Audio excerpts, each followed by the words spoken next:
ओम शांति। ये बाबा की 30 तारीख की साकार मुरली है। मीठे बच्चे, तुम्हारा मगज यानी दिमाग खुशी से सदा भरपूर होना चाहिए, क्योंकि तुम अभी बाबा के समान मास्टर नॉलेजफुल बने हो। प्रश्न: तुम बच्चे 21 जन्मों के लिए किस आधार पर मालामाल बनते हो? तो बाबा ने कहा, संगम पर तुम डायरेक्ट बाप को अपना सब कुछ देते हो, सब बाप के हवाले कर देते हो। इसके रिटर्न में तुम 21 जन्मों के लिए मालामाल बन जाते हो। बाबा कहते हैं, इस समय तुम्हारे पास जो कूड़ा किचड़ा है वह मुझे दे दो। मरने के पहले अपना सब कुछ ट्रांसफ़र कर दो, तो भविष्य में उसका रिटर्न मिल जाएगा। गीत है ओम नमो शिवाय। ओम शांति। शालिग्रामों प्रति शिव भगवानुवाच, रूहानी बच्चों प्रति रूहानी बाप समझा रहे हैं। अभी तुम बच्चे जानते हो, यहाँ हमको आत्मा समझ बैठना है, न कि शरीर। और सारी दुनिया में एक भी ऐसा मनुष्य नहीं है जो यह समझे। यह समझते हो कि आत्मा क्या है। आत्मा को ही नहीं जानते तो फिर परमात्मा को भी कैसे समझेंगे।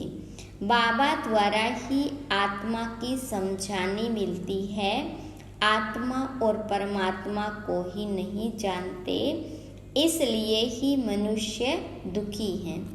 अभी तुम बच्चों को यह मालूम हुआ है कि इस ड्रामा की अथवा कल्प वृक्ष की आयु 5000 वर्ष है। यह तो समझते हो। उनों का बीज अगर चैतन्य होता तो बतलाता ना कि मुझ बीज से झाड़ कैसे पैदा हुआ। अब वह तो जड़, यह चैतन्य एक ही मनुष्य सृष्टि का वैरायटी झाड़ है। तुम बच्चों को अभी सारी नॉलेज है। तुम्हारे में भी नंबरवार पुरुषार्थ अनुसार शुरू से लेकर अंत तक सारे झाड़ का ज्ञान मिला हुआ है।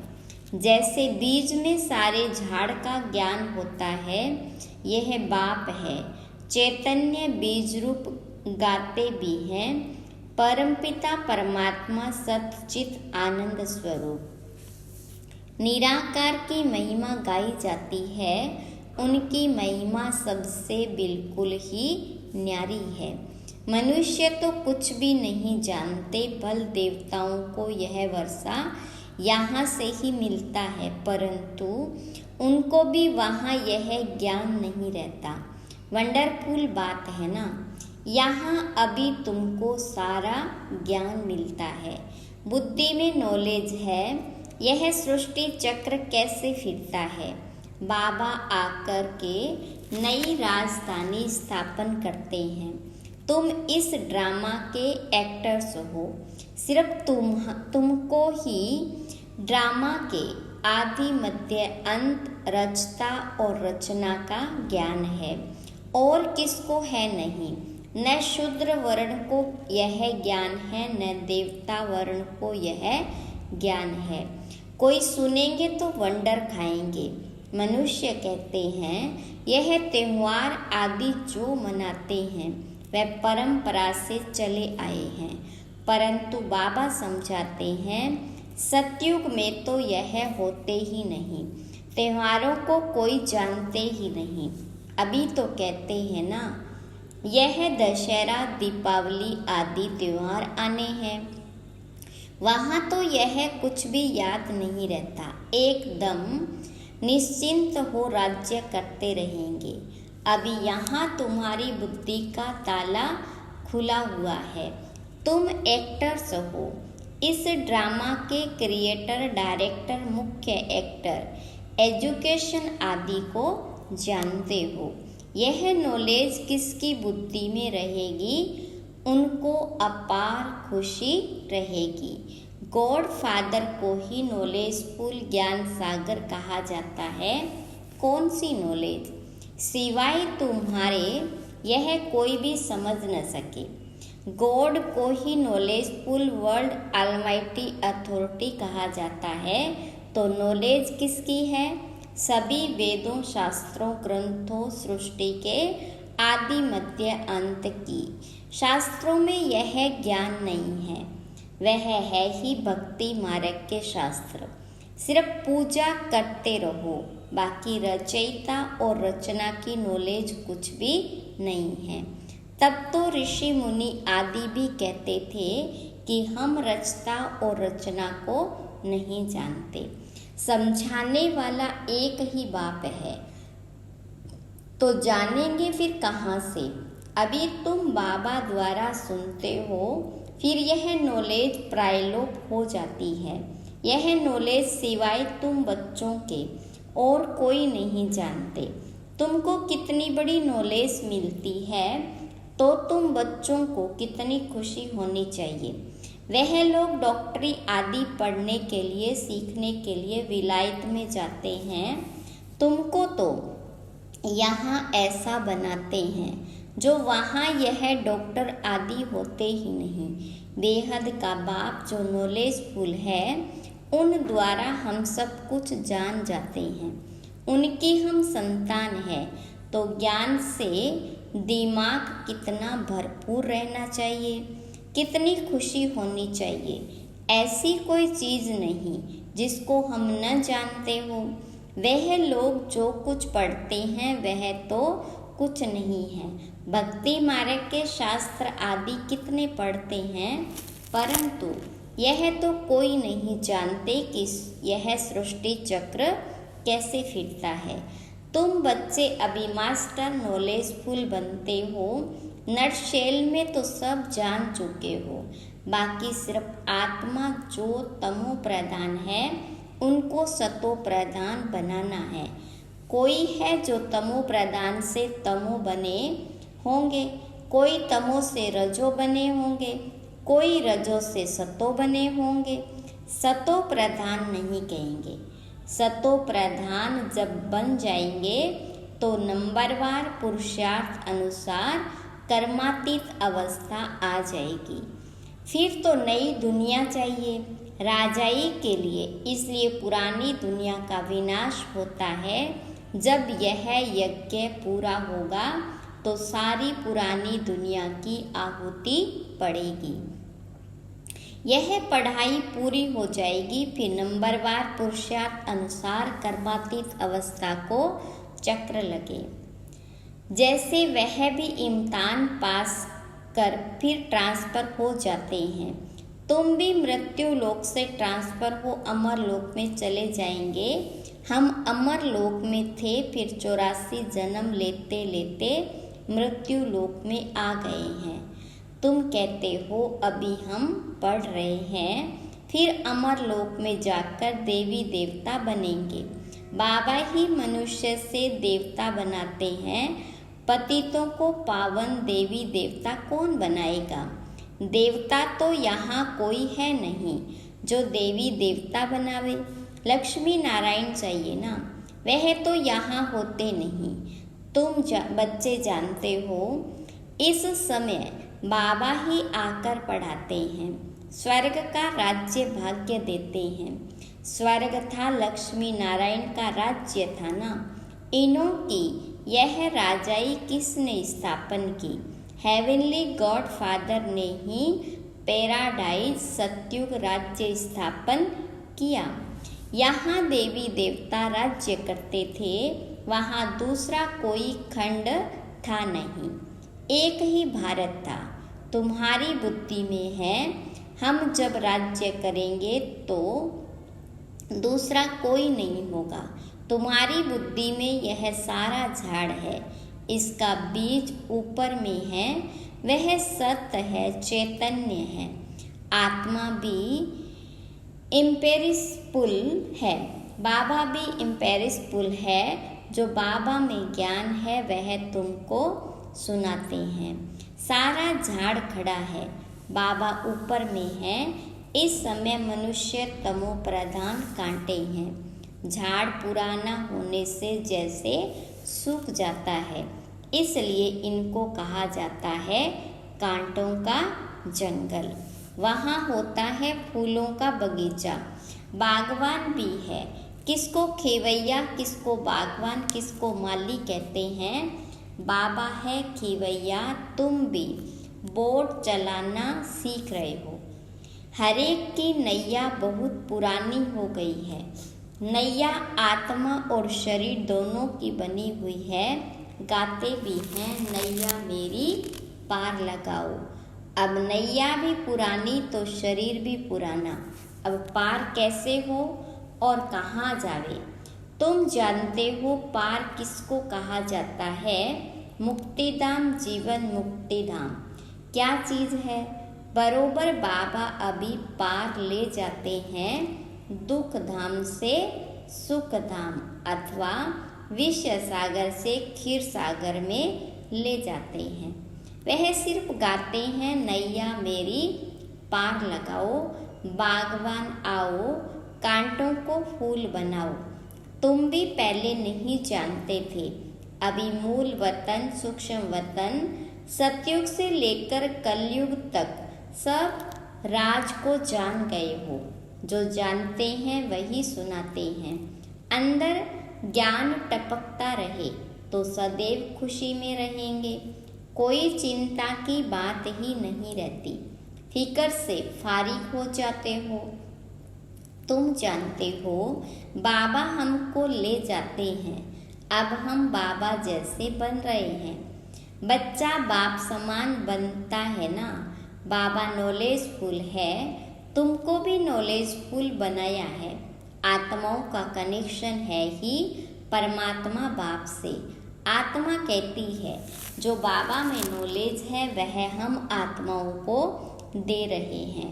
तुम हो रूहानी बाबा के रूहानी बच्चे। यह भी नई बात है ना। बाबा बिगर कोई सुना न सके। वह निराकार बाबा भी साकार के आधार से सुनाते हैं, नहीं तो तुम सुन न सको। बच्चों को बाबा आकर समान बनाते हैं। दुख हरता सुख करता वह बाबा है। उनकी जो महिमा है वह तुम्हारी भी है। कोई फर्क नहीं, बाकी क्या फर्क रहता है। हम जन्म मरण में नहीं आते हैं, तुम जन्म मरण में आते हो। मुझे ज्ञान सागर कहते हैं तो मैं तुम बच्चों को ज्ञान देता हूँ। मैं सुख का सागर, पवित्रता का सागर, शांति का सागर हूँ, तो तुमको भी यह वर्षा देता हूँ। तुम जानते हो यह सारा चक्र फिर 5000 वर्ष बाद फिरेगा। यह नॉलेज है सोर्स ऑफ इनकम। जितना पढ़ते हैं उतना नॉलेज से इनकम होती है। यह नॉलेज भी है तो धंधा भी है। शराफ लोग सट्टा करते हैं, तुम क्या देते हो? कूड़ा किचड़ा। मरने के बाद करने गोर को कूड़ा किचड़ा ही देते हैं। तुमको तो जीते जी देना है। ईश्वर अर्थ देते हैं। अब क्या ईश्वर को पुराना खटिया आदि देंगे? बाबा कहते तुम मरने से पहले ही सब दे दो। यह सब पुरानी चीज तुम्हारे काम में ही नहीं आएगी। भल कोई कितना भी साहूकार हो, परंतु कितने दिन के लिए होगा? एक जन्म के लिए। फिर कर्मों अनुसार पता नहीं कहाँ जाकर जन्म लेंगे। तुम तो बाबा से 21 जन्मों के लिए लेते हो पुरुषार्थ अनुसार। यह है रूहानी सर्विस। सारी दुनिया जानती है जिस्मानी सर्विस को, रूहानी को कोई जानते ही नहीं। सुप्रीम रूह ही आकर नॉलेज देते हैं। उस सुप्रीम का जन्म भी मनाते हैं। उनको ही सुख का सागर, शांति का सागर, दुख करता सुख करता कहते हैं। शिव नाम है ना। जयंती भी मनाते हैं, परंतु बुद्धि में कुछ नहीं है। बाबा ही यह सब रात सुनाते हैं, फिर 5000 वर्ष बाद सुनाएंगे। यह ज्ञान सतयुग में नहीं होता, क्योंकि आत्माएं सतो प्रधान है। ज्ञान से ही वह ऐसी बनती है। ये नई बातें हैं ना। मंदिर बनाने वाले भी यह नहीं जानते कि लक्ष्मी नारायण का मंदिर हम क्यों बनाते हैं। उन्हों को यह राज्य किसने दिया, कैसे यह पद पाया।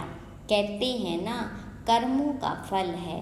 अभी बाबा बैठ कर्म अकर्म विकर्म की गति का राज समझाते हैं। उन्होंने भी यह नॉलेज सुनी होगी। है ही भगवानुवाच। गीता से ही आदि सनातन देवी देवता धर्म की स्थापना हुई। वहाँ बहुत थोड़े मनुष्य होते, बाकी सारी पुरानी सृष्टि कहाँ गई। जरूर विनाश हुआ होगा। महाभारत लड़ाई भी गाई हुई है। गिरधर कविराज कहते हैं। अब गिरधर तो कहते हैं श्री कृष्ण को। कवि कौन है? शिव बाबा को कवि कहा जाता है। कवि अर्थात सुनाने वाला। तुम जानते हो आफदे आदि बहुत आनी है। पुरानी दुनिया के विनाश के लिए क्या क्या चीजें बना रहे हैं।